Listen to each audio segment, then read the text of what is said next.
भारत देशामध्ये येणाऱ्या 2014च्या लोकसभा निवडणुकीमध्ये महाराष्ट्र नवनिर्माण सेना मराठी हृदय सम्राट राजसाहेब ठाकरे यांच्या नेतृत्वाखाली फार मोठ्या जोमान आणि ताकदीनं लोकसभेच्या निवडणुका लढवणार आहे।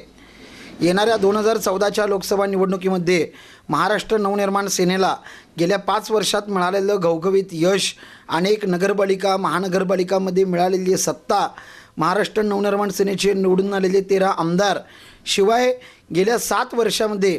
कोल्हापूर शहर आणि जिल्ह्यामध्ये महाराष्ट्र नवनिर्माण सेनेची जी संघटनात्मक बांधणी आम्ही केलेली आहे, या बांधणीच्या जोरावरती कोल्हापूर जिल्ह्यातल्या अनेक ग्रामपंचायतीवर देखील महाराष्ट्र नवनिर्माण सेनेची सत्ता आहे। अनेक ठिकाणी जिल्हा परिषद पंचायत समितीवरती देखील महाराष्ट्र नवनिर्माण सेनेचे अनेक उमेदवार या ठिकाणी निवडून आलेले आहेत। याहीपेक्षा सर्वात महत्त्वाचा जो मुद्दा आहे की गाव तिथं शाखा हा उपक्रम महाराष्ट्र नवनिर्माण सेनेमार्फत गेली 6 महिने चालू आहे आणि 12 फेब्रुवारी 2013 रोजी कोल्हापुरातल्या गांधी मैदान इथं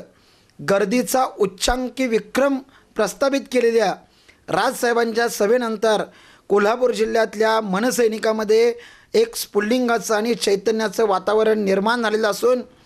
राजसाहेब जो उमेदवार या ठिकाणी देतील त्या उमेदवाराला निवडून आणण्याचे आदेश आम्हाला आमचे संपर्क अध्यक्ष यशवंत किल्लेदारसो यांनी दिलेले आहेत। संपर्क अध्यक्षांच्या मार्गदर्शनाखाली 2014च्या लोकसभा निवडणुकीमध्ये कोल्हापूर जिल्ह्यातल्या लोकसभेच्या दोन्ही जागावरती आम्ही फार मोठ्या जोमान आणि ताकदीनं लढू आणि केवळ लढूच नव्हे तर कोल्हापूर लोकसभेच्या दोन्हीही जागा राजसाहेबांच्या करिश्म्यावरती महाराष्ट्र नवनिर्माण सेना कोल्हापूर